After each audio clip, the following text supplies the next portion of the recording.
Hello everyone. आप सभी लोगों को आनंद सर का नमस्कार। आई होप कि आप सभी लोग अच्छे होंगे, स्वस्थ होंगे और जम के पढ़ाई कर रहे होंगे। Remember, consistent discipline effort will give you a positive result. अपनी प्रोसेस पे फोकस करिए, डे टू डे अपने टारगेट्स बनाइए, डे टू डे अपने टारगेट्स अचीव करिए। थ्योरेटिकल सेक्शन भी पढ़िए, खूब प्रैक्टिस करिए, मॉक टेस्ट लगाइए, प्रैक्टिस सेशन लगाइए। एग्ज़ाम के बहुत कम दिन रह गए हैं, इसलिए फोकस रखें अपनी पढ़ाई पे। इधर उधर की चीज़ों पे बिल्कुल भी ध्यान मत दीजिए। अभ्यास डीपीक्यू सीरीज में आज हम सेट नंबर 29 को डिस्कस करेंगे। रिमेंबर, जो अभ्यास डीपीक्यू सीरीज है ये स्ट्रिक्टली बेस्ड है आपके एसएससी के लेटेस्ट पैटर्न पे। इसमें हम टीयर 1 टीयर 2 दोनों एग्जाम के क्वेश्चंस को हम इसमें कवर्ड कर रहे हैं। इसमें एक कोई पर्टिकुलर सेगमेंट को हम फोकस नहीं करते हैं, इसमें हम पूरे जो जो जनरल अवेयरनेस का इंटायर सिलेबस है उसको ध्यान में रख के मैं इसमें क्वेश्चंस को डिज़ाइन करता हूँ, और ये आपके प्रैक्टिस के लिए बहुत ज़रूरी है। माई सेल्फ आनंद सर, और मैं जीएस और जीके की एक्सपर्ट फैकल्टी हूँ। मैंने अपनी इंजीनियरिंग एचबीटीआई कानपुर से की हुई है। मैं वेरियस सिविल सर्विस एग्जाम्स में अपीयर्ड हुआ हूँ। मैंने यूपीएससी प्रीलिम्स 6 टाइम क्वालिफाइड किया, यूपी पीसीएस राजस्थान पीसीएस के इंटरव्यू में अपीयर्ड हुआ। पिछले कई सालों से टीचिंग एंड मेंटरिंग में अपनी सेवाएं दे रहा हूँ। चलिए सेट नंबर 29 का पहला क्वेश्चन डिस्कस करते हैं। The basic structure doctrine of the constitution was established in which case?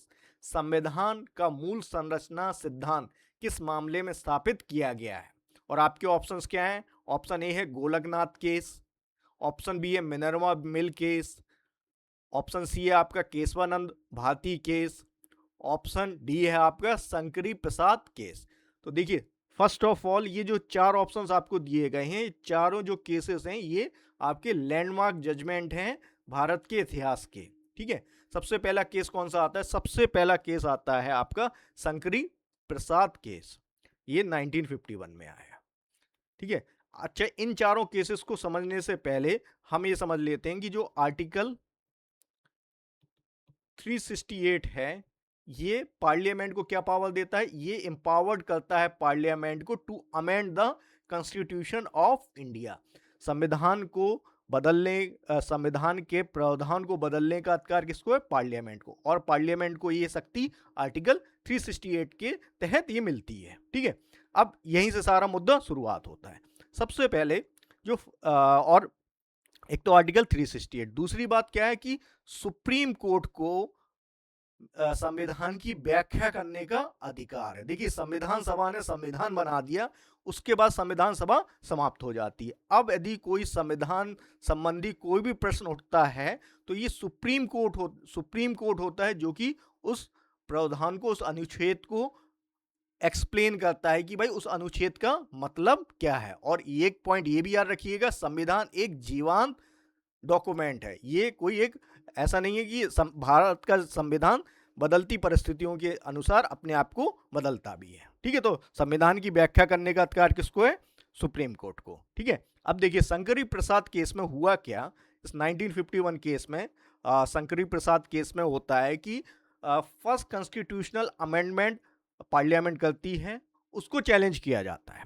और इसका जजमेंट क्या होता है? शंकरी प्रसाद केस का जो सुप्रीम कोर्ट का जजमेंट था कि पार्लियामेंट आर्टिकल 368 के तहत संविधान के किसी भी प्रावधान को बदल सकती, इंक्लूडिंग द फंडामेंटल राइट्स। तो ये आपका शंकरी प्रसाद केस में जजमेंट आता है कि भाई parliament can amend any part of constitution including fundamental right. ठीक है भाई, इंक्लूडिंग फंडामेंटल राइट। फिर एक दूसरा केस होता है 1967 में, गोलकनाथ केस आता है। अब गोलकनाथ केस में क्या जजमेंट आता है? गोलकनाथ केस में आपका 17th कॉन्स्टिट्यूशनल अमेंडमेंट को चैलेंज किया जाता है, और सुप्रीम कोर्ट इसमें, इस गोलकनाथ केस में, इस जजमेंट में कहती है कि भाई जो फंडामेंटल राइट्स हैं उनकी जो स्थिति है संविधान में वो सैक्रोसेंट है, वो ट्रांसीडेंटल और इम्यूटेबल पोजीशन रखती हैं भारतीय संविधान में, फंडामेंटल राइट्स, इसलिए उनको बदला नहीं जा सकता है। आर्टिकल 368 के तहत पार्लियामेंट उनको बदल नहीं सकती है। तो इसका मतलब ये हुआ कि जो शंकरी प्रसाद केस में जो सुप्रीम कोर्ट ने जजमेंट दिया था, उसका जस्ट अपोजिट गोलकनाथ केस में सुप्रीम कोर्ट ने पास किया। ठीक है, तो भाई आप you can't change, parliament can not abridge, can not abridge और टेक अवे और take away any of fundamental right. ठीक है, अब इसके बाद देखिए, अब ये देखिए, संविधान को बदलने आर्टिकल 368 पार्लियामेंट को पावर देती है और संविधान को व्याख्या करने का अधिकार आपका सुप्रीम कोर्ट के पास है। अब इस जजमेंट के बाद, गोलकनाथ जजमेंट के बाद, सुप्रीम जो आपकी पार्लियामेंट है वो 24th कॉन्स्टिट्यूशनल अमेंडमेंट लेकर आती है और ये बोलती है कि पार्लियामेंट किसी भी पार्ट को बदल सकती है अपनी आर्टिकल 368 के पास। अब केशवानंद भारती में आपका 24th कॉन्स्टिट्यूशनल अमेंडमेंट को चैलेंज किया गया था। ठीक है, अब यहां से आपका इस जजमेंट को हम देखते हैं। तो केशवानंद भारती केस जो कि 1973 में आया और जिसमें आपका 24th कॉन्स्टिट्यूशनल अमेंडमेंट को चैलेंज किया गया था, इस जजमेंट में केशवानंद भारती केस में सुप्रीम कोर्ट एक जजमेंट पास करती है, कहती है कि पार्लियामेंट आर्टिकल 368 के तहत संविधान को बदल सकती है लेकिन उसके बेसिक स्ट्रक्चर को नहीं बदल सकती है। ठीक है, तो यहां से आपका बेसिक स्ट्रक्चर डॉक्ट्राइन निकल के आता है। ठीक है, तो यहां से आप समझ में आया कि केशवानंद भारती केस, यहां से इस जजमेंट का क्या वर्डिंग थी। इस जजमेंट में सुप्रीम कोर्ट ने बोला कि भाई पार्लियामेंट संविधान को बदल सकती है लेकिन उसके जो बेसिक स्ट्रक्चर है उसको नहीं बदल सकती है। अब ये जो बेसिक स्ट्रक्चर, यहीं से आपका बेसिक स्ट्रक्चर निकल के आता है, बेसिक स्ट्रक्चर आपका यहां से निकल के आता है, बेसिक स्ट्रक्चर डॉक्ट्राइन। ठीक है, तो सबसे पहले ये समझ लेते हैं बेसिक स्ट्रक्चर डॉक्ट्राइन संविधान में मूल रूप से जो ओरिजिनल कॉन्स्टिट्यूशन था उसमें ये नहीं था, ये एक जुडिशियल इनोवेशन है, जुडिशियल इनोवेशन है। और सुप्रीम कोर्ट ने वेरियस जजमेंट के तहत बताया कि बेसिक स्ट्रक्चर में क्या क्या इंक्लूडेड होता है, जैसे कि आपका रूल ऑफ लॉ आपका बेसिक स्ट्रक्चर में शामिल है। आपका इसमें क्या क्या शामिल है, आपका सुप्रीमेसी ऑफ द कॉन्स्टिट्यूशन शामिल है, सुप्रीमेसी ऑफ द कॉन्स्टिट्यूशन, आपका जुडिशियल रिव्यूज में शामिल है। इसमें बहुत सारे प्रोविजंस हैं जो कि बेसिक स्ट्रक्चर डॉक्ट्राइन में सुप्रीम कोर्ट ने वेरियस जजमेंट के तहत इसमें शामिल किया है। Judicial review, fair and free elections, independency of judiciary, ये सब आपके बेसिक स्ट्रक्चर डॉक्ट्राइन में शामिल है। ठीक है, अच्छा, जो केशवानंद भारती केस था ये 1973 में आया और ये 13 जज बेंच का केस था। 13 जज बेंच ने इस केस को सुना था और जो जजमेंट पारित हुआ वो 7/6 परसेंटेज में ये पास किया गया था। ठीक है, तो ये भी याद रखिएगा। और एक पॉइंट और जरूर याद रखिएगा कि जो कोई भी कॉन्स्टिट्यूशनल केस सुनने के लिए जो मिनिमम जज बेंच होती है वो 5 जजेस की बेंच होती है। उसके बाद आपका आता है Minerva mill case. Minerva mill case भी आपका इसी से संबंधित था और इसमें सुप्रीम कोर्ट ने जो आपका क्या बोलते हैं उसको, बेसिक स्ट्रक्चर डॉक्ट्राइन को रीअफर्म किया था। ठीक है, तो ये इसका सही जवाब है आपका ऑप्शन नंबर सी। ये एग्जाम के दृष्टिकोण से ये जजमेंट बहुत इंपॉर्टेंट है, इसलिए इनको अच्छे से इसलिए मैंने इतने डिटेल मैनर में आपको इसको समझाया। इनका ईयर भी आपको मालूम होना चाहिए।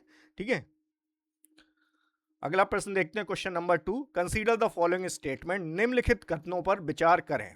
Uniform civil code aims to create a single set of civil laws for all citizen. समान नागरिक संहिता सभी नागरिकों के लिए एक समान नागरिक कानून बनाने का उद्देश्य रखती है। तो ये स्टेटमेंट आपका सही है। यूनिफॉर्म सिविल कोड का मतलब, देखिए, लॉज को आप 2 कैटेगरीज में डिवाइड करते हो, एक तो सिविल मैटर्स और दूसरे क्रिमिनल मैटर्स। सिविल मैटर्स में मतलब यहाँ क्या हुआ, मैरिज, अडॉप्शन, ये इन संबंधित जो कानून है, मैरिज, अडॉप्शन, इनहेरिटेंस,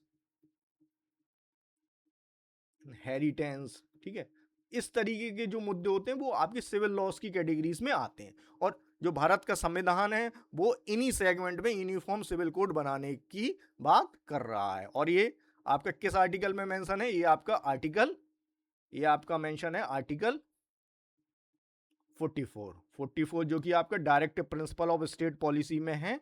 उसमें ये चीज मेंशन की गई कि एक यूनिफॉर्म सिविल कोड बनाया जाए जिसमें एक समान नागरिक संहिता हो, सभी भारत के सभी नागरिकों के लिए इन मुद्दों में एक समान वो a set of common rule. क्योंकि हमारी कंट्री में बहुत सारे सोशियो रिलीजियस कई सारी कम्युनिटीज़ हैं, वो रिलीजियस नॉर्म्स के अकॉर्डिंग गवर्न करती हैं और उसमें कई बार डिस्क्रिमिनेशंस भी होता है अगेंस्ट वोमेन। इसलिए एक समान नागरिक संहिता बनाने की मांग कही है और इसको 44 में रखा गया, मतलब direct principal of state policy में। तो स्टेटमेंट आपका सही है। और it covers area lies marriage, divorce, inheritance and adoption. यह विवाह, तलाक, उत्तराधिकार और गोद लेने जैसे क्षेत्रों को शामिल करती है। ये भी स्टेटमेंट आपका सही है। यही एक्सप्लेन करता है कि कोई आपसे कहे यूनिफॉर्म सिविल कोड का क्या मतलब है। यूनिफॉर्म सिविल कोड का मतलब है कि एक common law related to the marriage, divorce, inheritance and adoption. ठीक है, दोनों स्टेटमेंट आपके सही हैं। तो सही जवाब क्या रहेगा आपका? ऑप्शन ए में ओनली 1 दिया गया है, ऑप्शन बी में ओनली 2 दिया गया है, ऑप्शन सी में बोथ 1 एंड 2 दिया गया है, ऑप्शन नंबर डी में आपका नाइदर 1 और 2। तो सही जवाब रहेगा आपका ऑप्शन नंबर सी, आपका सही जवाब रहेगा। कमेंट में आप मुझे ये बताइएगा, इंडिया का कौन सा पहला स्टेट है जिसने यूनिफॉर्म सिविल कोड को अपनाया? अगला प्रश्न देखते हैं। Consider the following statement. निम्नलिखित कथनों पर विचार करें और आपके निम्नलिखित कथनों पर विचार करें। पहला ऑप्शन क्या है? पहला स्टेटमेंट क्या है? Venus is the brightest planet visible from earth. शुक्र पृथ्वी से दिखाई देने वाला सबसे चमकीला ग्रह है। ये स्टेटमेंट बिल्कुल सही है। Shukrayaan will use high resolution radar to study Venus surface.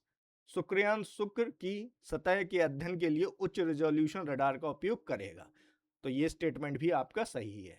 देखिए, शुक्रयान मिशन है इंडिया का, ये इसरो का मिशन है किसके लिए? वीनस प्लेनेट के लिए, वीनस प्लेनेट के लिए। ठीक है, और इसको अभी लॉन्च नहीं किया गया है, इसको लॉन्च किया जाएगा और जिसके तहत इसकी सरफेस को स्टडी किया जाएगा। ये इसरो का मिशन है, मिशन शुक्रयान। ठीक है, इसको किस ईयर में लॉन्च किया जाना है ये आप मुझे कमेंट में बताइएगा। अच्छा, सोलर सिस्टम के बारे में यदि हम समझते हैं, सोलर सिस्टम, ठीक है, तो सन हमारा क्या है? स्टार के बारे में बात करें तो स्टार हमारा सन है। प्लेनेट कितने हैं हमारे? 8 प्लेनेट्स हैं, 8 प्लेनेट्स हैं। ठीक है, अच्छा, इसमें जो सबसे पहला प्लेनेट्स कौन सा है? सबसे पहला प्लेनेट्स है आपका मरकरी। मरकरी आपका कैसा प्लेनेट है? आपका सबसे क्लोजेस्ट प्लेनेट है, क्लोजेस्ट है ये आपका। सबसे फास्टेस्ट भी यही है आपका, सबसे फास्टेस्ट। एग्जाम में इस तरह के क्वेश्चंस पूछ लिए जाते हैं कि कौन सा प्लेनेट फास्टेस्ट है, क्लोजेस्ट है, तो ये है। वीनस आपका कैसा प्लेनेट है? वीनस आपका ब्राइटेस्ट प्लेनेट है आपका। और क्या है इसके बारे में, और क्या क्या आप जानते हैं वीनस के बारे में? वीनस आपका ब्राइटेस्ट प्लेनेट हो गया। हॉटेस्ट प्लेनेट भी वीनस ही है आपका, हॉटेस्ट प्लेनेट आपका वीनस है। और क्या है, इसको अर्थ की ट्विन्स भी बोलते हैं, अर्थ ट्विन भी बोलते हैं इसको। और क्या है इस पे? वीनस में क्या? सल्फ्यूरिक एसिड का क्लाउड है। तो एग्जाम में आपसे पूछ लिया जाएगा किस प्लेनेट पे सल्फ्यूरिक एसिड का क्लाउड है, सल्फ्यूरिक एसिड की बारिश होती है, तो वो आपका वीनस ही है। वीनस को और भी कई नामों से जानते हैं, इवनिंग स्टार भी बोलते हैं इसको आप, मॉर्निंग स्टार भी बोलते हैं, इवनिंग और मॉर्निंग स्टार भी बोलते हैं, इवनिंग, मॉर्निंग, इस सब वीनस को बोला जाता है। देखिए, एक ही क्वेश्चंस के माध्यम से मैं पूरा इंटायर आपको सोलर सिस्टम को पढ़ा दूंगा। और अर्थ के विषय में तो आप जानते ही हैं, अर्थ के विषय में हम बहुत डिटेल में पढ़ेंगे एक सेपरेट सेक्शन में। ठीक है, फिर भी मैं यहां बता देता हूं, अर्थ को हम क्या बोलते हैं? Blue planet. ठीक है, और अर्थ ही एक हैबिटेबल, हमारे सोलर सिस्टम में अर्थ ही एकमात्र हैबिटेबल प्लेनेट है। ठीक है, उसके बाद आपका, ठीक है, तो देखिए जो सोलर सिस्टम है उसमें, और आपका अर्थ के बाद मार्स, मार्स को क्या मानते हैं, मार्स जिसको हम रेड प्लेनेट भी बोलते हैं, मार्स को क्या बोलते हो, मार्स को रेड प्लेनेट बोलते हो, रेड प्लेनेट बोलते हैं। रेड प्लेनेट क्यों बोलते हैं, क्योंकि इसमें आयरन रिच सॉइल होती है, आयरन रिच रेड सॉइल होने की वजह से इसको हम रेड प्लेनेट बोलते हैं। और इसकी दो सैटेलाइट्स हैं, याद रखिएगा, अर्थ की एक सैटेलाइट, एक नेचुरल सैटेलाइट है, इसको हम क्या बोलते हैं, मून। और मार्स की क्या है, दो नेचुरल सैटेलाइट्स हैं, फोबोस एंड, फोबोस एंड डेसिमोस। मैंने प्रीवियस सेट में ये आपसे क्वेश्चंस भी पूछा था, यहाँ मैं उसका जवाब भी दे रहा हूँ आपको। ठीक है, अच्छा, उसके बाद आपका देखिए मार्स, देखिए चार जो प्लेनेट हैं आपकी, जो अर्ली, मरकरी, वीनस, अर्थ और मार्स, इनको आप किस तरीके से प्लेनेट बोलते हो, ये आपके किस तरह के प्लेनेट है, टेरेस्ट्रियल, टेरेस्ट्रियल प्लेनेट्स हैं, टेरेस्ट्रियल, स्ट्रियल प्लेनेट हैं ये आपके। ठीक है, दो कैटेगरीज में हम प्लेनेट्स को डिवाइड करते हैं ना, टेरेस्ट्रियल प्लेनेट एंड जूबियन प्लेनेट में। तो ये जो चार हैं ये टेरेस्ट्रियल प्लेनेट, इस और इनकी सरफेस कैसी, टेरेस्ट्रियल प्लेनेट का मतलब रॉकी सरफेस वाले प्लेनेट्स हो गए, रॉकी सरफेस हो गई। उसके बाद आएंगे आपके जूबियंस प्लेनेट। जूबियंस प्लेनेट किस तरह के होते हैं आपके, जिनकी सरफेस गैसियस होती, मतलब सरफेस ही नहीं होती, गैसियस प्लेनेट हैं वो तो आपके। ठीक है, तो अब हम एक तरीके से ये हो गया आपके। अब इसके बाद हम देखते हैं आपके जूबियन प्लैनेट्स में। जूबियन प्लैनेट्स में सबसे पहले आएगा आपका जुपिटर। जुपिटर लार्जेस्ट प्लैनेट हो गया आपका। ठीक है, इसको क्या बोलते हैं, largest planet of our solar system, largest planet है ये आपका। ठीक है, प्लैनेट। उसके बाद आपका सैटर्न आ गया। सैटर्न किस तरीके का प्लेनेट है, ये इसमें रिंग्स आपको देखने को मिलती है, और ये सेकंड लार्जेस्ट प्लेनेट है ये आपका। ठीक है, रिंग्स आपको यहां देखने को मिली, रिंग सिस्टम आपको इसमें देखने को मिलता है, रिंग सिस्टम। ठीक है, उसके बाद आपका कौन सा आएगा, यूरेनस आएगा। यूरेनस, नस, यूरेनस, थोड़ा स्पेलिंग मिस्टेक हुआ है यहाँ, इसको करेक्ट करते हैं, यूरेनस। यूरेनस, यूरेनस प्लेनेट में आपका क्या देखने को, इसमें आपको क्या बोलते हैं, इसमें आपको इसको coldest planet of, coldest planet है ये आपका, कोल्डेस्ट, कोल्डेस्ट प्लेनेट, इसका जो एटमॉस्फेयर है वो कोल्डेस्ट है, इसलिए इसको कोल्डेस्ट प्लेनेट भी बोलते हैं। और यहाँ पे आपको किस तरीके का एटमॉस्फेयर देखने को मिल रहा है, यहाँ आपको मीथेन का एटमॉस्फेयर देखने को मिलता है। एग्जाम में पूछा भी जा चुका है ये, कि इसका कलर क्या है, ग्रीनिश कलर है, और ग्रीनिश कलर क्यों है, इसकी वजह due to methane gas. Methane gas इसके एटमॉस्फेयर में मीथेन गैस होने की वजह से ये आपका ग्रीन कलर का दिखता है। ठीक है, तो इसको ग्रीन प्लेनेट भी बोलते हैं। ठीक, उसके बाद आपका नेपच्यून आएगा। नेपच्यून, नेपच्यून के साथ क्या है, ये आपका किस तरीके से slowest, longest and slowest revolution of 150, या सबसे दूर का, सबसे पहली बात तो नेपच्यून सबसे दूर का प्लेनेट है आपका। ठीक है, और ये अपना एक रिवॉल्यूशन लेने में 165 साल ये लेता है, और ये आपका ग्रीन ब्लूइश कलर का है, फारदेस्ट है, सबसे दूरी वाला है, फारदेस्ट है, ब्लूइश कलर का है ये आपका, ब्लूइश कलर। अगेन ये क्यों, किस वजह से, मीथेन की वजह से। ठीक है, तो ये कुछ इंपॉर्टेंट फैक्ट्स हैं सोलर सिस्टम के बारे में। ठीक है, अच्छा, आपकी एस्टेरॉइड बेल्ट, एस्टेरॉइड बेल्ट है, एस्टेरॉइड बेल्ट है आपकी कहाँ देखने को मिलती है, ये आपकी मार्स और जुपिटर के बीच में देखने को मिलती है, मार्स और जुपिटर के बीच में। और फिर उसके बाद एक कुपियर बेल्ट है, कुपियर बेल्ट, कुपियर बेल्ट आपकी नेपच्यून के बाद हमें देखने को मिलती है, नेपच्यून के बाद।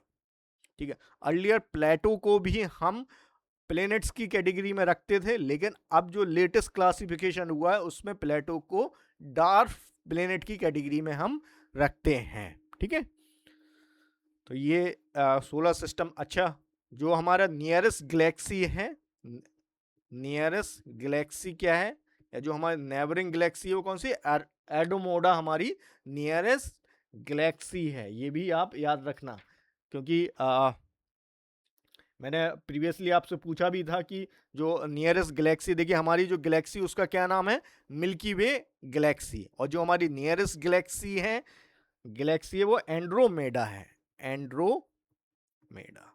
तो ये कुछ नाम आप याद रखिएगा, एग्जाम में सेगमेंट से बार बार क्वेश्चंस पूछे जा चुके हैं। अगला प्रश्न देखते हैं, कंसीडर द फॉलोइंग स्टेटमेंट, निम्नलिखित कथनों पर विचार कीजिए।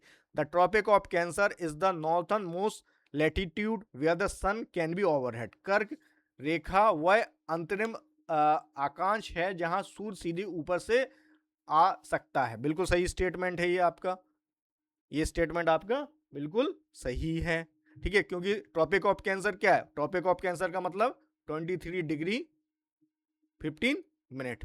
ठीक है, 15 मिनट नॉर्थ लैटिट्यूड है ये, और ये सन की जो ओवरहेड पोजीशन है नॉर्थर्न हेमिस्फीयर पे, उसको उसकी एक एक्सट्रीम है, उसके इसके बाद सर की ओवरहेड पोजीशन देखने को नहीं मिलती है। ठीक है, तो ये स्टेटमेंट सही है। The sun is directly overhead at the Tropic of Cancer during the winter solstice. Winter solstice में कर्क रेखा पर सूर्य सीधे सर पे ऊपर होता है। तो ये स्टेटमेंट आपका गलत है, क्योंकि विंटर सोलिस्टिस में नहीं, समर सोलिस्टिस में, समर सोलिस्टिस।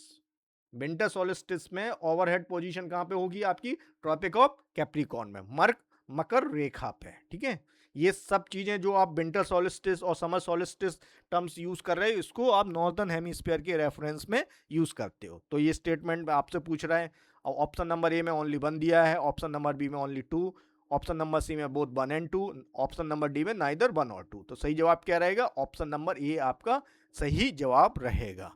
और इंडिया के कितने स्टेट से ट्रॉपिक ऑफ कैप्रिकॉर्न पास होती है आपकी, ट्रॉपिक ऑफ कैप्रिकॉर्न आपकी पास हो रही है इंडिया की 8 स्टेट से, गुजरात से, मध्य प्रदेश से, छत्तीसगढ़ से, झारखंड से, आपकी बंगाल से, आपकी त्रिपुरा एंड मिजोरम से ये पास होती है। ठीक है, तो ये याद रखिएगा, इंडिया के कितने स्टेट से ये पास हो रही है, ये आपके 8 स्टेट से ये पास होती है। ठीक है,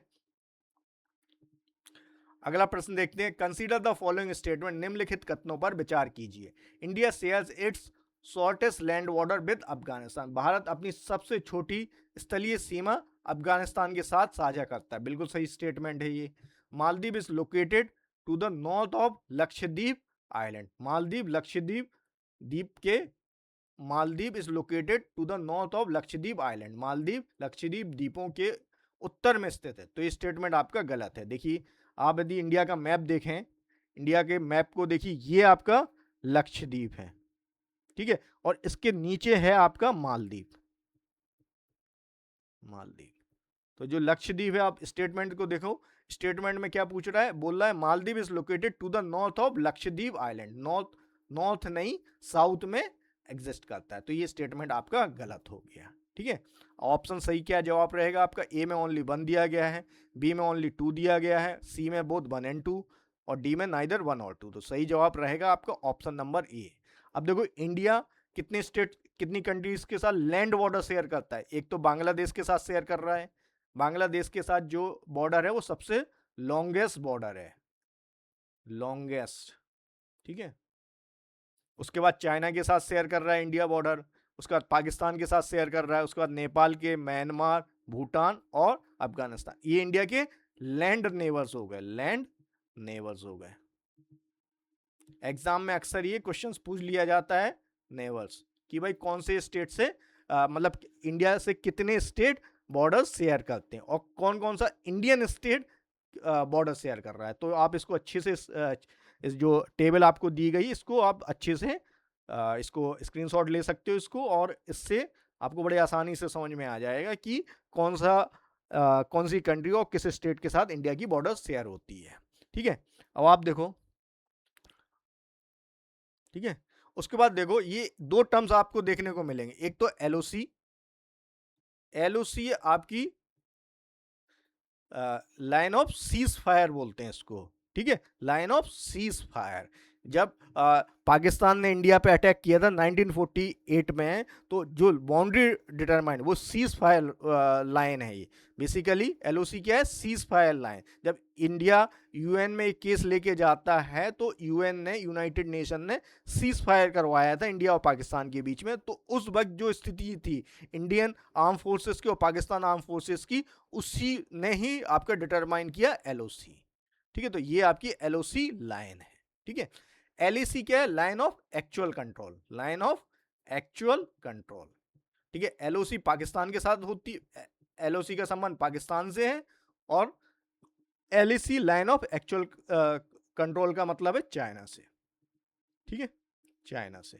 अच्छा, जो भारत और पाकिस्तान के बीच में जो बाउंड्री डिटरमाइन हुई थी वो रेड क्लिफ बाउंड्री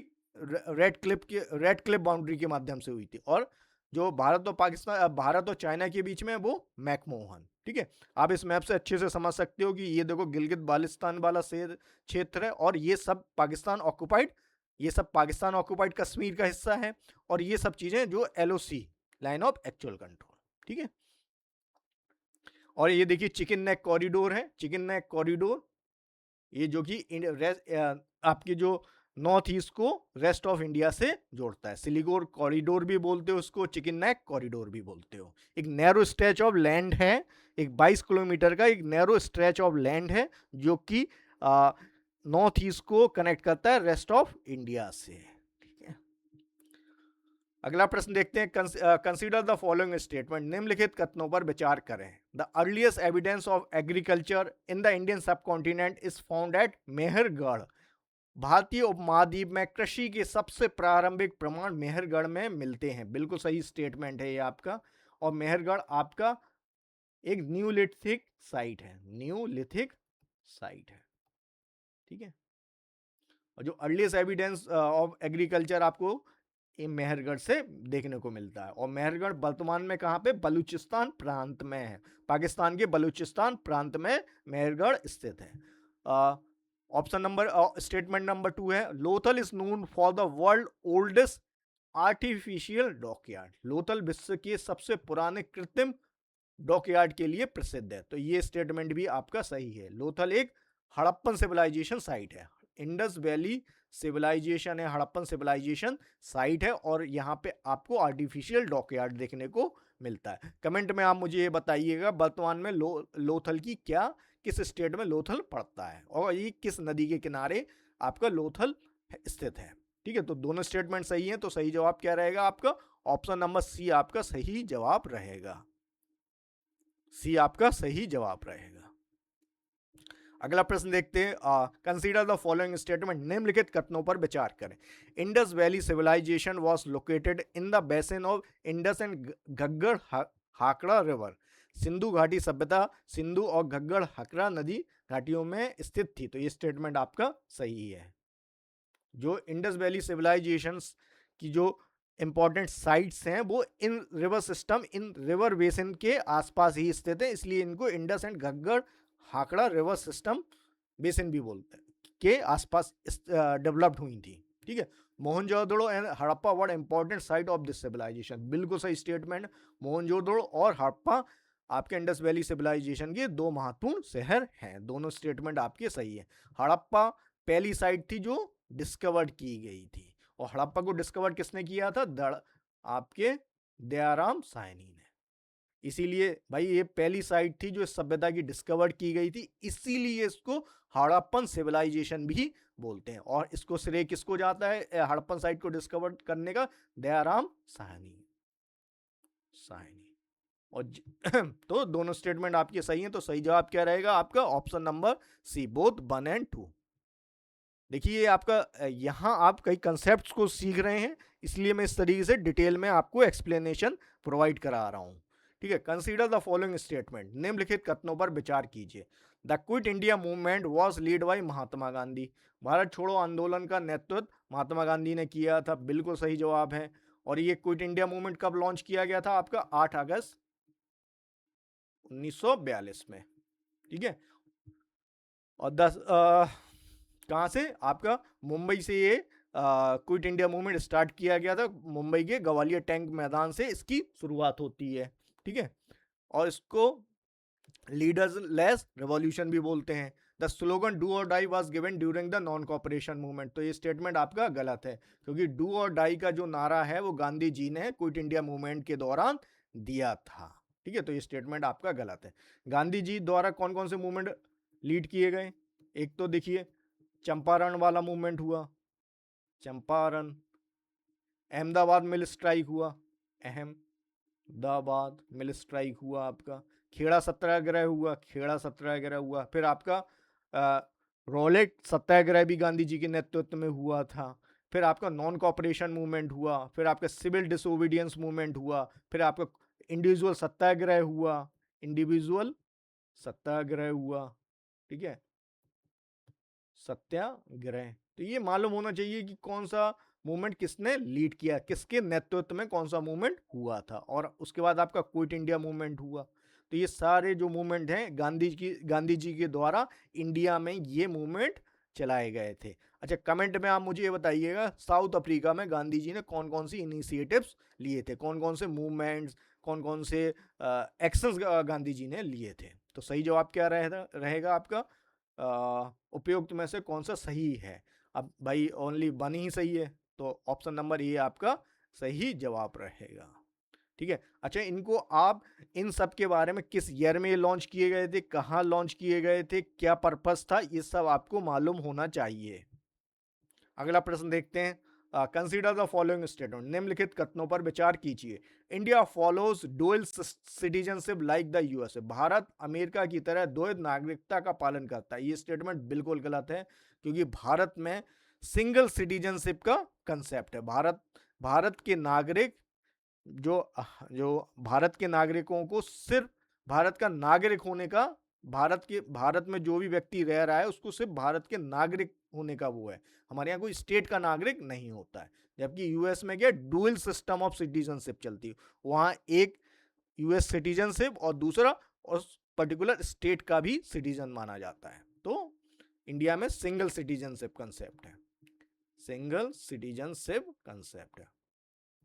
आप जो भारतीय पासपोर्ट होगा उसमें आप देखेंगे, उसमें क्लियर कट लिखा होता है भारत के नागरिक, ठीक है। The 61st constitutional amendment lower the voting age from 21 to 18। तो ये 61वें संविधान संशोधन अधिनियम के ने मतदान आयु 21 से 18 वर्ष कर दी। तो ये स्टेटमेंट भी आपका सही है। तो अर्लियर पहले क्या था कि हाँ 21 वर्ष मिनिमम एज होती थी वोट देने की, लेकिन जो 61वें संविधान संशोधन के माध्यम से इस एज को 21 से 18 कर दिया गया। तो ये स्टेटमेंट आपका सही है। अब ऑप्शंस देखते हैं। ऑप्शन नंबर ए में ओनली ए दिया गया है, ऑप्शन नंबर बी में ओनली 2 दिया गया है, ऑप्शन नंबर सी में 1 एंड 2 और ऑप्शन नंबर डी में नाइदर 1 और 2। तो सही जवाब क्या रहेगा आपका? सही जवाब रहेगा ऑप्शन नंबर बी। कमेंट में आप मुझे ये बताइएगा कि जो राइट टू वोट है, राइट टू वोट क्या ये फंडामेंटल राइट है? राइट टू वोट किस आर्टिकल के तहत भारतीय संविधान में भारतीय नागरिकों को दिया गया है, और क्या ये फंडामेंटल राइट है? राइट टू वोट क्या फंडामेंटल राइट है? ये आप मुझे कमेंट में बताइएगा। अगला प्रश्न देखते हैं। Consider the following statement. निम्नलिखित कथनों पर विचार कीजिए। Article 47 aims to improve public health by prohibiting intoxicating drinks and drugs. अनुच्छेद 47 मादक पदार्थों के निषेध द्वारा सार्वजनिक स्वास्थ्य सुधार का लक्ष्य रखता है। ये स्टेटमेंट आपका सही है। एक देखिए, ये दोनों ही directive principle of state policy से लिए गए। Directive principle of state policy आपके पार्ट 4 में मेंशन है, और इसमें आर्टिकल आपके आर्टिकल 36 से लेके 51 तक, ठीक है। तो ये अच्छा, ये आपको मालूम होना चाहिए, एग्जाम का मोस्ट इंपॉर्टेंट सेक्शन है ये आपका। हर साल एक क्वेश्चन आना ही आना है। तो डायरेक्टिव प्रिंसिपल और फंडामेंटल राइट्स और फंडामेंटल ड्यूटीज को अच्छे से पढ़ना है हमें, ठीक है। तो ये option number statement 2 article 48 deals with the organisation of place panchayat. अनुच्छेद 48 पंचायतों के संगठन से संबंधित है। तो ये स्टेटमेंट आपका गलत है, क्योंकि जो आर्टिकल 40 है वो किससे डील करता है? आर्टिकल 40 आपका डील करता है ऑर्गेनाइजेशन ऑफ विलेज पंचायत। तो organisation of village panchayat direct जो राज्य के नीति निर्देशक तत्व हैं, ये आपके उसमें अनुच्छेद 40 में ये चीज मेंशन की गई है। ठीक है, तो अब आपसे पूछा which of the above are correct, उपरोक्त में से कौन सा कथन सही है। तो ऑप्शन नंबर ए में ओनली ये दिया है, ऑप्शन नंबर बी में ओनली 2 दिया गया, ऑप्शन नंबर सी में 1 एंड 2, ऑप्शन नंबर डी में नाइदर 1 और 2। तो सही जवाब क्या रहेगा, सही जवाब रहेगा आपको ओनली 1 आपका सही जवाब रहेगा। इसी आर्टिकल 40 को ध्यान में रख के आपके कौन कौन से संविधान संशोधन पारित किए गए हैं, आपकी 73rd और 74th कॉन्स्टिट्यूशनल अमेंडमेंट पारित किए गए हैं। ठीक है, तो ये भी याद रखिएगा और कमेंट में आप मुझे ये बताइएगा कि जो आर्टिकल 48 है ये आपका किससे संबंधित है, आर्टिकल 48 किससे संबंधित है। अगला प्रश्न देखते हैं, कंसीडर द फॉलोइंग स्टेटमेंट, निम्नलिखित कथनों पर विचार कीजिए। Article 63 establishes the office of vice president of India, अनुच्छेद 63 भारत के उपराष्ट्रपति के पद की स्थापना करता है, बिल्कुल सही स्टेटमेंट है। ठीक है, जो पार्ट 5 है, पार्ट 5 आपका किससे संबंधित है, आपका संबंधित है द यूनियन से। ठीक है, केंद्र से संबंधित है और इसमें आर्टिकल कितने शामिल है, आर्टिकल 52 से लेके आपका 151 में, और इसमें 5 चैप्टर्स दिए गए हैं। उसमें से जो चैप्टर नंबर 1 है वो आपके केंद्र की एग्जीक्यूटिव से संबंधित है। तो चैप्टर क्या है, द यूनियन एग्जीक्यूटिव। अब यूनियन एग्जीक्यूटिव में क्या क्या शामिल हो जाएगा आपका, यूनियन एग्जीक्यूटिव में आपका प्रेसिडेंट शामिल होंगे, आपके वाइस प्रेसिडेंट शामिल होंगे, इसमें आपके काउंसिल ऑफ मिनिस्टर, इसको हेड कौन करता है, prime minister, council of minister headed by prime minister. ठीक है, उसके बाद आपके अटॉर्नी जनरल। ठीक है, तो इसमें आप कौन से आर्टिकल 52 से लेके 78 तक के सारे ऑप्शन, ये जो आर्टिकल है president, vice president, council of minister, ये सब आपको आर्टिकल 52 से 78 के बीच में देखने को मिलेंगे। ठीक है, जिसमें आर्टिकल 63 है वो कौन सी पोस्ट क्रिएट करता है, वाइस प्रेसिडेंट की पोस्ट को। ठीक है, और वर्तमान में भारत के उपराष्ट्रपति कौन है, वर्तमान में भारत के उपराष्ट्रपति सीपी राधाकृष्णा है, जो कि रिसेंटली 2025 में ये आपके उपराष्ट्रपति चुने गए हैं। ठीक है, इससे पहले आपके जो धनखड़ साहब थे उन्होंने रिजाइन किया था, ये भी याद रखना। वाइस प्रेसिडेंट अपना रेजिग्नेशन लेटर प्रेसिडेंट को संबोधित करते हुए लिखता है, और जो उपराष्ट्रपति, भारत का जो उपराष्ट्रपति होता है वो आपका एक्स ऑफिशियो चेयरपर्सन होता है, किसका, राज्यसभा। तो यही आपका आर्टिकल 64 के आर्टिकल जो अनुच्छेद 64 है ये इस बात को बता रहा है कि जो भारत का जो उपराष्ट्रपति है वो आपका राज्यसभा का, संसद के राज्यसभा सदस्य का एक्स ऑफिशियो चेयरपर्सन। जब कभी भी आपको एक्स ऑफिशियो वर्ड देखने को मिले उसका मतलब होता है by virtue of that post, by virtue of that post. वो भारत का राष्ट्रपति, भारत का वो सीपी राधाकृष्णा भारत के उपराष्ट्रपति हैं, इस वजह से वो राज्यसभा के चेयरमैन है, by virtue of that post. ठीक है, और राज्यसभा जिसको अपर हाउस भी बोलते हैं। ठीक है, और राज्यसभा किसको रिप्रेजेंट कर रहे होते हैं, भारतीय यूनियन के स्टेट्स को ये रिप्रेजेंट कर रहे होते हैं। ठीक है, तो दोनों ही स्टेटमेंट आपके सही हैं, तो सही जवाब क्या रहेगा आपका, ऑप्शन ए में ओनली 1 दिया गया है, ऑप्शन नंबर बी में ओनली 2 दिया गया है, ऑप्शन नंबर सी में बोथ 1 एंड 2 दिया गया है, ऑप्शन नंबर डी में नाइदर 1 और 2 दिया गया है। तो सही जवाब रहेगा आपका ऑप्शन नंबर सी, आपका सही जवाब रहेगा। कमेंट में आप मुझे ये बताइएगा कि भारत के प्रथम उपराष्ट्रपति कौन थे। और एक पॉइंट और ये याद रखिएगा कि जो उपराष्ट्रपति का जो टेन्योर होता है वो कितने साल का होता है, 5 इयर्स का। ठीक है, अगला प्रश्न देखते हैं, कंसीडर द फॉलोइंग स्टेटमेंट, निम्नलिखित कथनों पर विचार कीजिए। MC Sheetal ward was the first attorney general of India. MC Sheetal ward Bharat के पहले महान्यायाधीश थे, तो ये स्टेटमेंट आपका सही है। अटॉर्नी जनरल आपका किस अनुच्छेद से बनाया जाता है, आर्टिकल 76। और अटॉर्नी जनरल भाई ये संवैधानिक एक भारत के संविधान के अनुच्छेद से ये पद बना हुआ है, इसलिए अटॉर्नी जनरल ऑफ इंडिया का जो पद है वो एक संवैधानिक पद है। ठीक है, अटॉर्नी जनरल ऑफ इंडिया और क्या क्या चीजें मानते हैं? अटॉर्नी जनरल आपकी जो संसद में अटॉर्नी जनरल को बैठने बोलने का अधिकार है, लेकिन बैठने और बोलने का अधिकार है, वोट देने का अधिकार नहीं है। और ये आपका हाईएस्ट लॉ ऑफिसर है। ठीक है, तो ये याद रखिएगा, एक महत्वपूर्ण पद है अटॉर्नी जनरल ऑफ इंडिया। और जैसे सेंटर में क्या है? अटॉर्नी जनरल ऑफ इंडिया, उसी तरीके से स्टेट में क्या है? Advocate general. ठीक है, तो ये भी याद रखिएगा, एडवोकेट जनरल। और किस आर्टिकल के तहत बनाया जाता? आर्टिकल 165 के तहत इसको बनाया जाता है। ठीक है, तो ये दोनों आर्टिकल्स को एक साथ याद रखा करिए। देखिए, चीजों को इस तरह याद रखिए कि वो इस चीजों को इस तरह पढ़ाई करनी चाहिए कि वो हमें ज्यादा से ज्यादा याद रखें। जब भी आप भारतीय संविधान को देखेंगे तो आप पाएंगे कि जो पोस्ट सेंटर में बनाई गई उसी के नेचर की स्टेट में भी बनाई गई है। तो जब आप सेंटर की चीज पढ़ें तो साइमल्टेनियसली स्टेट को भी अच्छे से देख लिया करें। जैसे अटॉर्नी जनरल आपका सेंटर में हुआ तो एडवोकेट जनरल, बस फर्क इतना होता है कि जो चीज सेंटर की होती है वो ऑल ओवर इंडिया में वैलिड होती है, और जो स्टेट की होती है वो स्टेट तक की होती है। Attorney general of India. ठीक है, article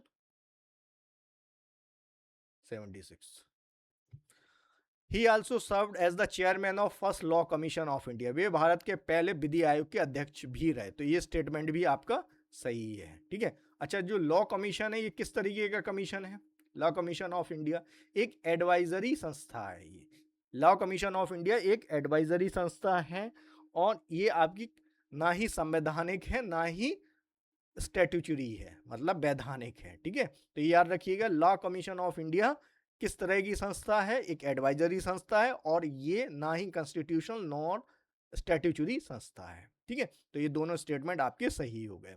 which of the above are correct? तो ऑप्शन नंबर ए में ओनली 1 दिया गया है, ऑप्शन नंबर बी में ओनली 2 दिया गया है, ऑप्शन नंबर सी में 1 एंड 2 दोनों दिया गया, और ऑप्शन नंबर डी में नाइदर 1 और 2। तो सही जवाब क्या रहेगा? आपका ऑप्शन नंबर सी आपका सही जवाब रहेगा। कमेंट में आप मुझे बताइएगा, फर्स्ट लॉ कमिश्नर कौन थे इंडिया के? फर्स्ट लॉ कमिश्नर या फर्स्ट लॉ कमीशन किसकी अध्यक्षता में गठित किया गया था? ये आपको मुझे कमेंट में आपको बताना है। और अभी तक वर्तमान में कितने लॉ कमीशन गठित किए जा चुके हैं?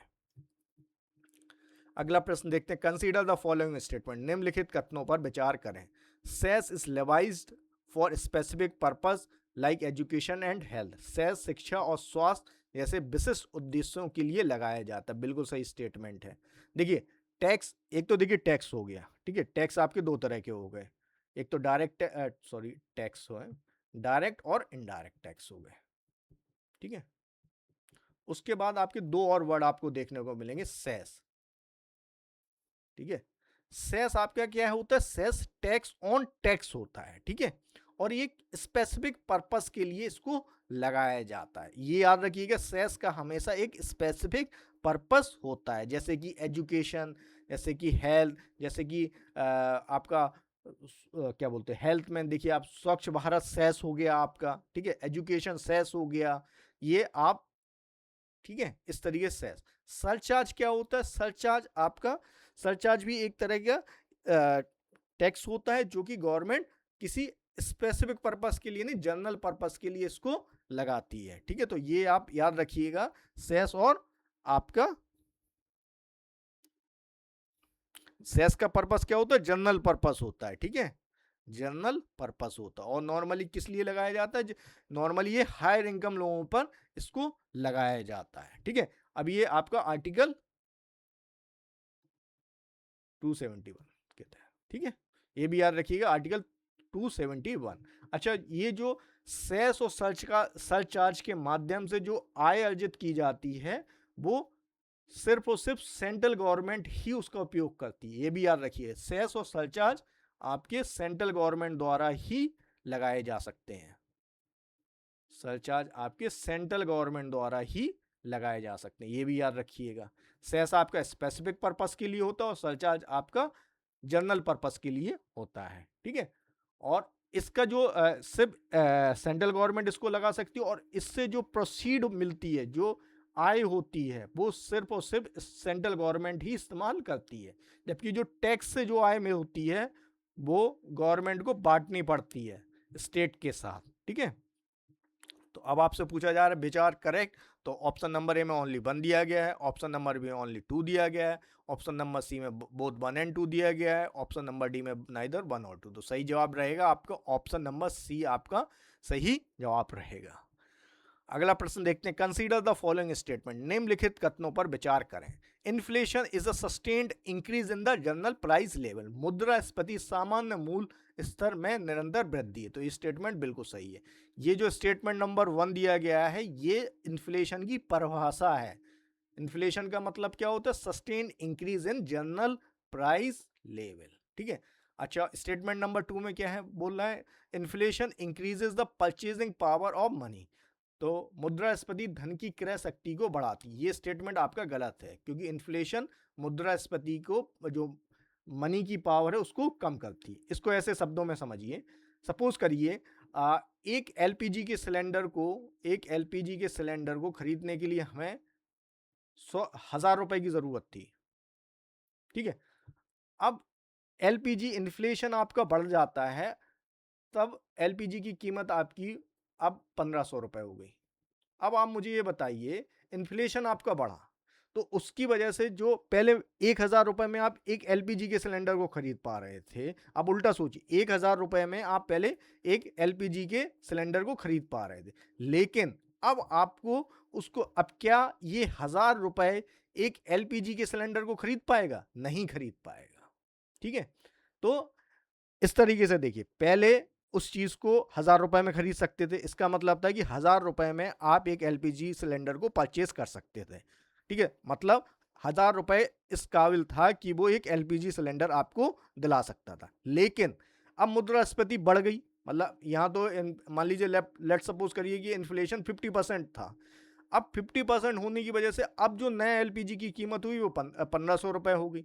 अब आपका 1,000 रुपए 1,500 वाली चीज को नहीं खरीद सकता। इसका मतलब है जो पावर ऑफ मनी थी वो कम हो गई है, ठीक है। तो इन्फ्लेशन हमेशा पावर ऑफ मनी को कम करता है, इसी वजह से इन्फ्लेशन को सही नहीं माना जाता है, ठीक है, क्योंकि इन्फ्लेशन गरीब को और गरीब बना देता है, ठीक है।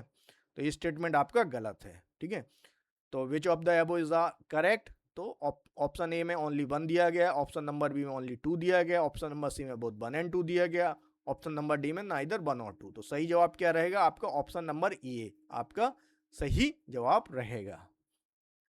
अगला प्रश्न देखते हैं, which 5-year plan aimed at following regional approaches instead of sectoral approach so as to bring down regional inequalities, ठीक है। किस पंचवर्षीय योजना ने क्षेत्रीय असमानताओं को कम करने के लिए क्षेत्रीय दृष्टिकोण अप्रोच अपनाया? ऑप्शन नंबर क्या है? ऑप्शन नंबर ए है आपका 9th 5-year plan, option number B है 8th 5-year प्लान, और ऑप्शन नंबर सी है 10th 5-year plan, option number D है आपका 11th 5-year प्लान। तो सबसे पहले आपको क्या क्या मालूम होना चाहिए, कौन सा 5-year प्लान कब से कब लागू किया गया? तो ये आपका 1992 से 97, ये आपका लागू किया गया 1997 से 2002, ये आपका लागू किया गया 2002 से 2007 के बीच में, 2007 के बीच में, ठीक है। और 11th आपका 2007 से 12 के बीच में, ठीक है। तो आपका जो 9th 5-year प्लान था उसमें रीजनल इक्वलिटीज को टारगेट किया गया थ्रू रीजनल अप्रोच। तो सही जवाब रहेगा आपका ऑप्शन नंबर ए, ठीक है। आपके जो 8th 5-year प्लान था इसमें आपकी एलपीजी पॉलिसी लागू की गई थी। एलपीजी आपकी liberalisation, privatisation and globalisation policy, ठीक है। तो ये भी याद रखिएगा। अगला प्रश्न देखते हैं। अगला प्रश्न आपका किससे संबंधित है? अगला प्रश्न है, acid rain is caused by the presence of, अम्लीय वर्षा किसकी उपस्थिति के कारण होती है? ठीक है। ऑप्शन नंबर ए है ऑक्सीजन एंड नाइट्रोजन, ऑक्सीजन और नाइट्रोजन की वजह से। Oxide of nitrogen and sulphur, nitrogen और सल्फर की ऑक्साइड की वजह से। ऑप्शन नंबर सी है कार्बन डाइऑक्साइड, ओनली है कार्बन डाइऑक्साइड। ऑप्शन डी क्या है, हाइड्रोजन गैस। तो जो एसिड रेन है, एसिड रेन में क्या होता है आपका, जो ऑक्साइड ऑफ नाइट्रोजन होते हैं, नाइट्रोजन एंड सल्फर, वो उसकी वजह से ये आपकी इसकी प्रेजेंस की वजह से एसिड रेन होती है। या एसिड रेन से सीधा सीधा ये मतलब है कि रेन, जो रेनफॉल हो रही है उसमें इन ऑक्साइड की, जो रेनफॉल के माध्यम से जो वाटर गिर रहा है, जो उसमें आपकी ऑक्साइड ऑफ नाइट्रोजन और सल्फर की कंसंट्रेशन ज़्यादा है, ठीक है, जिसको एसिड रेन को, जिसको अम्लीय वर्षा भी बोलते हैं। और इसका सबसे बड़ा क्या है, सबसे बड़ा नुकसान क्या है कि जो स्ट्रक्चर्स हैं उनको ये नुकसान पहुंचाती है। ह्यूमंस के लिए तो ये एडवर्स है ही है, और जो स्ट्रक्चर्स हैं, जो बिल्डिंग्स हैं, उनको भी ये एडवर्स इम्पैक्ट डालती है, ठीक है। इसीलिए आप जो एक ट्रेपेजियम, ताज ट्रेपेजियम है, ताज ट्रेपेजियम मतलब एक ताज कॉरिडोर बनाया गया। देखिए ताज एक बड़ा यूनिक स्ट्रक्चर है, ठीक है, और ये वाइट मार्बल से बनाई गई बिल्डिंग है। तो ताजमहल जो कि आगरा में स्थित है, इसको एसिड रेन से बहुत नुकसान पहुंच रहा था। तो माननीय सुप्रीम कोर्ट ने जो आगरा और आगरा के आसपास जो पॉल्यूटेंट इंडस्ट्रीज हैं उनको बंद करा दिया, ठीक है। तो ये जो आप पाएंगे कि ताज ट्रेपेजियम जो कंसेप्ट था वो इस वजह से, एसिड रेन की वजह से आया, ठीक है। और इसमें कौन कौन सी वो होती हैं oxide, oxide of nitrogen and sulphur. अगला प्रश्न देखते हैं, question number 17। Consider the following statement, निम्नलिखित कथनों पर विचार करें। Cell is the basic structural unit of life, बिल्कुल सही है। कोशिका जीवन की मूल संरचनात्मकता इकाई है, ठीक है। तो ये स्टेटमेंट आपका सही है, ठीक है। स्ट्रक्चरल यूनिट है भाई cell. Cell was first discovered by Robert Hooke, कोशिकाओं की खोज सबसे पहले रॉबर्ट हुक ने की थी, ये भी स्टेटमेंट सही है, ठीक है। अब आपका सही जवाब क्या पूछा है, which of the above statement is are correct, उपयुक्त में से कौन सा कथन सही है। तो सही जवाब क्या है, only A. Option number B only 2, option number C 1 and 2, option number D neither 1 और 2। तो सही जवाब क्या रहेगा आपका, बोथ 1 and 2। अगला प्रश्न देखते हैं, कंसीडर द फॉलोइंग स्टेटमेंट, निम्नलिखित कथनों पर विचार कीजिए। Kathak originated in Uttar Pradesh and is link to story telling tradition, Kathak का उद्गम उत्तर प्रदेश से हुआ, उत्तर प्रदेश में हुआ, और यह कथा वाचन से जुड़ा हुआ, बिल्कुल सही है। यदि आप कथक शब्द का हिंदी रूपांतरण देखें तो आपको समझ में आएगा कथक, कथक मतलब कथा, ठीक है। तो ये आपका स्टोरी टेलिंग ट्रेडिशन था, ठीक है। कथक क्या है, आपका एक क्लासिकल डांस है, ठीक है। क्लासिकल डांस कौन कौन से हैं आपके, क्लासिकल डांस, क्लासिकल डांस कितने हैं आपके, 8 क्लासिकल डांस हैं। उसमें से जो कथक क्लासिकल डांस है ये कहाँ से संबंध रखता है आपका, नॉर्थ इंडिया से या उत्तर प्रदेश से बोल रहे हैं, नॉर्थ इंडिया या उत्तर प्रदेश, उत्तर प्रदेश, ठीक है। और इसमें स्टोरी टेलिंग का ट्रेडिशन है, ठीक है। आप कई बार उसके जो शब्द का जो मीनिंग होता है उससे भी अंदाजा लगा सकते हैं कि उसका क्या जवाब है। Rai Danda dance is performed using stick, ये स्टेटमेंट भी आपका सही है, ठीक है, ठीक है। तो which of the is are correct, उपयोग में से कौन सा कथन सही है। तो ऑप्शन नंबर ए में only 1, option number B only 2, option number C में both 1 and 2, option number D में नाइदर 1 और 2। तो सही जवाब क्या रहेगा, बोथ 1 and 2। कई बार हमने इससे पिछले वाले कई सेटों में क्लासिकल डांस के विषय में बात की है, ठीक है। क्लासिकल डांस से संबंधित एग्जाम में कई बार क्वेश्चंस पूछे गए हैं। तो इनको, ये एक ऐसा टॉपिक है जिसको आप अच्छे से जरूर पढ़ा करें। और क्लासिकल डांस से, जैसे उस कथक से कौन कौन से संबंधित हैं, जैसे आपकी बिरजू महाराज हैं, ये आपके कथक से संबंधित हैं। माधुरी दीक्षित एक ट्रेंड कथक डांसर हैं, ठीक है। Scenario toward Viksit Bharat and net zero report is release by which organisation, scenario toward Viksit Bharat और एंड नेट जीरो रिपोर्ट किस संगठन द्वारा जारी की गई है। आपके ऑप्शंस हैं, ऑप्शन ए में RBI, NITI Aayog, option C है सेबी, ऑप्शन डी है IMF। तो जो scenario toward Viksit Bharat and net zero जो रिपोर्ट है ये आपकी नीति आयोग द्वारा रिलीज की गई है। ठीक है, तो आपकी नीति आयोग किस तरह की संस्था, नाइदर स्टैट्यूटरी नॉर कॉन्स्टिट्यूशनल। ठीक है, और कमेंट में आप मुझे बताइए विकसित भारत किस ईयर में बनाए जाने की बात कही जा रही है। विकसित भारत आपकी, विकसित भारत 2047, और नेट जीरो आपका कब, नेट जीरो ये आप मुझे कमेंट में बताइएगा, नेट जीरो किस ईयर भारत को अचीव करने का तब भारत ने संकल्प लिया है। नेट जीरो का क्या मतलब होता है, नेट कार्बन उत्सर्जन से संबंधित है। नेट जीरो का मतलब नेट कार्बन उत्सर्जन, मतलब जितना इंडिया कार्बन को जनरेट करेगा उतना ही कैपेसिटी बिल्डअप करेगा उसको काउंटर करने के लिए या उसको एब्जॉर्ब करने के लिए। मतलब जितने green house gases India release करेगा उतना ही उसके पास कैपेसिटी होगी उसको एब्जॉर्ब करने की। इसका मतलब है कि हमें बहुत सारे पेड़ लगाने होंगे। ठीक है, और इंडियन फॉरेस्ट पॉलिसी के अनुसार भारत के 33% भौगोलिक क्षेत्र पे आपको फॉरेस्ट लगाना है। फॉरेस्ट, भारत के 33% भौगोलिक क्षेत्र पे फॉरेस्ट को लगाया जाना है। ठीक है, okay. The theme of international women's day, अंतर्राष्ट्रीय महिला दिवस 2026 का विषय क्या है। देखिए अंतर्राष्ट्रीय महिला दिवस कब मनाया जाता है, 8 मार्च को, 8 मार्च। ठीक है, तो ये डेट याद रखिएगा, 8 मार्च को आपका अंतर्राष्ट्रीय महिला दिवस है। अब ये आपसे पूछा है कि जो 2026 में इंटरनेशनल वुमेन्स डे हुआ उसका क्या थीम था। ऑप्शन नंबर ए क्या दिया गया है, option number A empowers women's, महिला सशक्तिकरण। ठीक है, ऑप्शन बी क्या है आपका, ऑप्शन बी है give to gains, option C है जेंडर इक्वलिटी नाउ, जेंडर समानता अब वोमेन इन लीडरशिप, नेतृत्व में महिलाएं। तो सही जवाब क्या रहेगा, गिव्स टू गेन। जो 2026 का जो इंटरनेशनल वुमेन्स डे का जो थीम था वो है आपका गिव्स टू गेन। ठीक है, कंसीडर द फॉलोइंग स्टेटमेंट, निम्नलिखित कथनों पर विचार करें। ठीक है, Suraj Kund international craft mela promote traditional craft and culture. Suraj Kund अंतर्राष्ट्रीय शिल्प मेला पारंपरिक सिल्क और संस्कृति को बढ़ावा देता है। बिल्कुल सही बात है। और एक कहाँ पे मनाया जाता है, ये हरियाणा में मनाया जाता है।